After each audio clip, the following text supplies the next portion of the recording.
You want to make these awesome Shara weapons, but you just can't get the tender plates by breaking its head? You want to farm Shara with Pierce and clear the first phase in 2 minutes? You want to pierce through butterly soft weak points with the highest DPS in the game?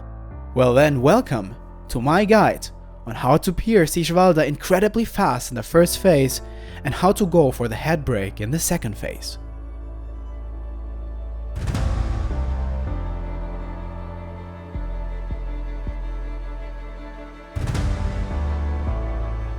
What's up guys, Chris here and welcome to another very exciting video. Today we're going to take a look at 2 builds that I'm using to farm Shara Ishvalda, and it works even solo.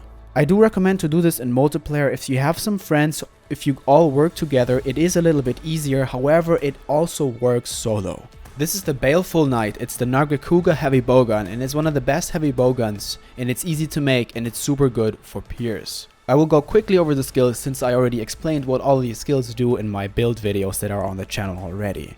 Critical Eye level 7, Free Element Ammo up level 3, which we need in order to get more capacity for our Pierce level 3 shots. Critical Boost level 3, Weakness Exploit level 3, Piercing Shots level 2. These are all must-have skills. We need those 5 skills 100%. And then we have Health Boost level 1, which is because I have one slot.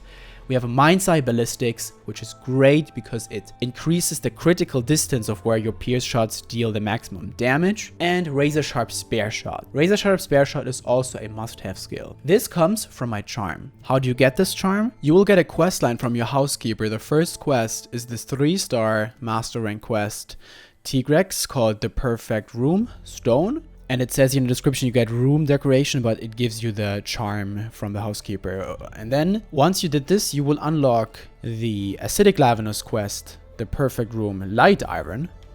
And this one gives you then the Razor Sharp Spare Shot charm. So talk to your housekeeper in your room if you want to get the Razor Sharp charm. Let's take a look quickly at the custom mods. Here I'm using 1 recoil, 3 ranged up, and 1 power barrel. And this is the best build for Pierce damage. I'm using Rocksteady Mantle Plus with 2 attack decorations, and I'm using Health Booster. Here, this comes with the Kirin Jacket Gamma. You can, however, make the Azure Rathalos Master Rank chest. It comes with 1 less slot, so you're losing the health boost skill, but it's still usable and you have a lot more defense if you can't make this chest here. Let's take a look at the second set for the second phase of Shara Ishvalda, which is here in my case a greatsword. So you can use different sets here. You don't have to use a greatsword. You can use whatever weapon of choice you have. However, I'm using a greatsword since I think it's one of the most easy weapons to break the head with. It's a Shara Ishvalda greatsword, and I already made like a separate video about this greatsword and the best builds with it. The skills that I'm using here is fairly similar to the basic greatsword build for Shara Ishvalda that I already made a video about. You can make that one with the Handicraft Charm level 3, and I purposely made this so that most of you guys can actually make this set, even if you don't have the Handicraft Charm level 4 yet. Critical Eye level 7, Handicraft level 5, Critical Boost level 3, Weakness Exploit level 3, Focus level 3, Pipe Breaker level 3. You need Pipe Breaker level 3. This is really important if you want to break the head, even if you play other weapons, not just for greatsword. Health Boost level 1 because I have one of those slots empty, and Aquatic Polar Mobility. I can really recommend this skill level 1 because it makes you move much quicker through the quicksand and the deep sand that Shara Ishvalda, makes. So this is a really good skill here. Definitely go for it. Non-elemental boost as well for this greatsword since it's a raw damage greatsword. I'm using Temporal and Vitality Mantle because of the fact that when you switch into this set after the first phase, you will not be able to use Rocksteady Mantle anymore. So Temporal and Vitality you can use, and by the time you don't have them anymore, you can very much also just Farcaster back into the camp and switch the mantles back to Rocksteady and something else. For example, Rocksteady and Evasion. Let's take a look at my item set. It comes with plenty of potions, max potions, a Might Seed for more attack, a Demon Powder for more attack, the Farcaster, which is super important, we need it here, and also it comes with Pierce ammo and Poison ammo. I brought some Gunpowder level 3, however you don't necessarily need to recraft Pierce level 3, 60 shots of Pierce level 3 is normally always enough. I used the same item set also for the Greatsword build. So the same item set for both phases. You want to eat for attack up large and post the quest. If you don't have the quest yourself, because the quest is quite rare, you only have it into like 10 to 20% chance to have the quest yourself, You can obviously also scout for SOS and just join random people. However, if it's a lot harder if you join random people that you cannot communicate with. If they don't know you want to break the head, it's going to be a lot harder. So I recommend to do this either with friends, or you just do as many quests until you get the quest yourself. Let me walk you guys through the first phase. Right after you spawn, you want to head back to the camp with the Farcaster. Do this quickly, otherwise the scream will catch you and you will not be able to do it instantly. So I recommend to have that on the item wheel, or your sort your order in the item pouch to have it right at the beginning of your item selection. You go back into the camp and you refill your item set so you get the Farcaster back. This is very important since we need it later to switch back to the greatsword build. Now you go for this slinger shot ammo that's here in the base camp. This is the only way to get slinger ammo at the beginning of the quest without having to have a slinger ammo drop from the monster. And we know we can still shoot it against the wall while it's unraged. Here I go for a demon powder really quick and for a might seed for more attack, and then drop in. You can also just use the Rocksteady mantle before you drop in, because sometimes it screams right away. In this case I can use the Rocksteady mantle, and the first thing is you clutch onto the monster and tenderize the head part. And what's important here is that we have the Rocksteady mantle on because of that scream, right? So then we sheath, or we roll towards the wall where you can see that kind of shock trap looking icon. We have to be in front of that because this is the spot where you can shoot the monster against the wall. Only there you will be able to get that stagger and that insane 21k damage if you are in front of that and can shoot the monster towards that shock trap icon. So we want to lure it there, so we position ourselves there, shoot a little bit of pierce ammo. Now it staggers away a few times. Now is a good point, you know it's gonna come back. Make sure if you shoot your slinger ammo, sometimes Ishvalda will turn around when you clutch claw onto the head. So make sure you just really press R2 only when the monster is facing to that wall, because you need that super high damage there. So as you can see, we're getting the stagger, we're getting the insane high damage number of 21,000 damage, and this gives a great opening for us to deal some pierce damage as well.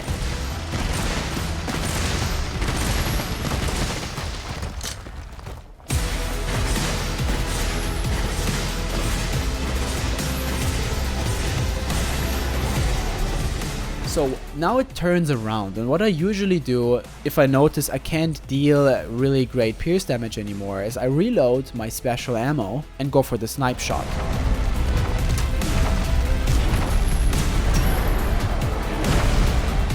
This can normally be aimed a lot better than I did right here, but you guys get the point. It's a good opening if the monster does this attack where it turns around to go for the snipe shot.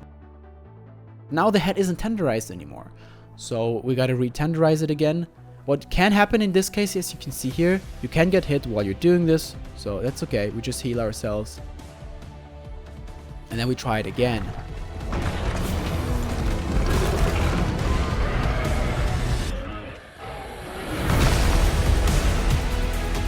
Fortunately, I can't get to the head here. It's blocked. But yeah, clutching on it again. It needs to be tenderized. This is super important.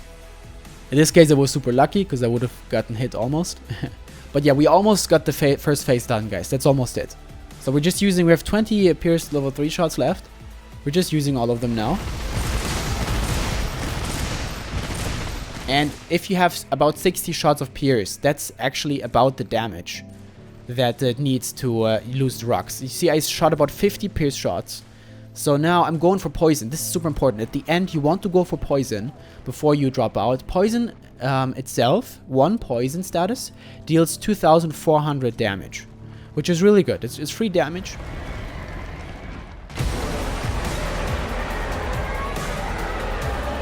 You need 5 to 6 shots of poison level 2.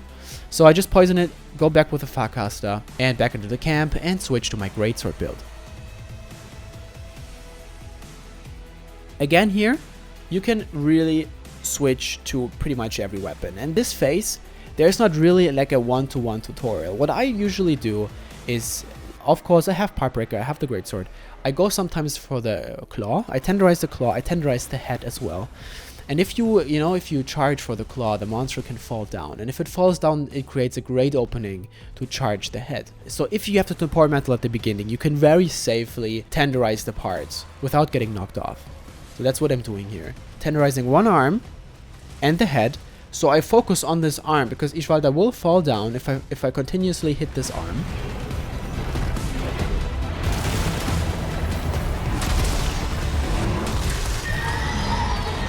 And if we fast forward a little bit here, we can see I get the stagger. And here, what I'm doing is I go for a quick hit, and I go for a charge level 3, and for the charge true charge slash. Don't be too close to the claw, otherwise you will hit the wings with the greatsword if you go for the head, sometimes with some hits. So try to be in front of it. That's what I do, and also what you can do is you can snipe the head a few times, you know, in between. Don't always go for the claw, because if you only go for the claw all the time and hope for only staggers, you might end up killing the monster without getting the head break, just barely, you know? That's why don't always go for the claw, sometimes go for those quick, you know, draw attacks for the head. Both of these things together, if you do that and don't triple card, you will be able to break the head and kill the monster in about 10 minutes easily, solo. So here I'm using also the Vitality Mantle. Here, this is a great attack opening.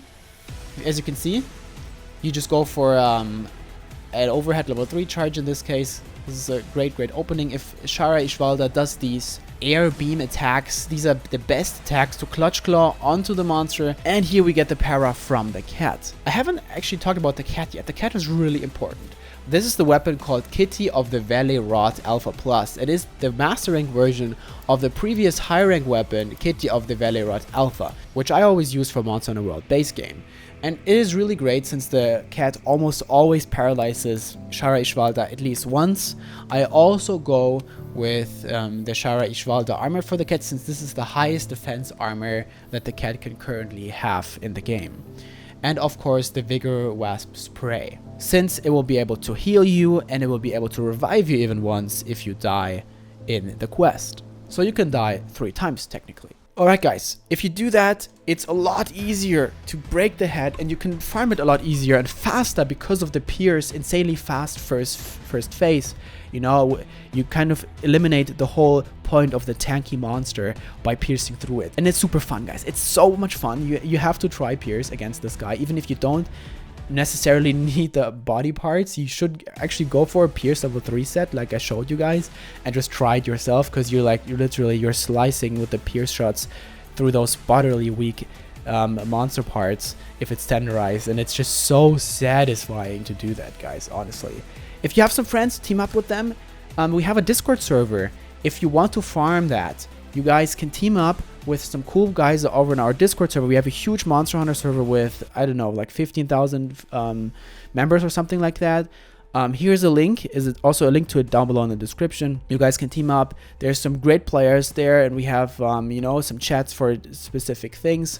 And obviously they're all subscribed to us, so they all know this video, so they know how to do it the best way possible. With that being said, guys, I hope you enjoyed this tutorial. A lot of you guys asked me about this, so I tried to make this video as fast as possible. Note that I also post all of my endgame armor sets on Twitter, and I might post them there a lot earlier than I make the YouTube video actually, so follow me on Twitter as well if you're not following me there already, and I see you guys on the next video. Peace.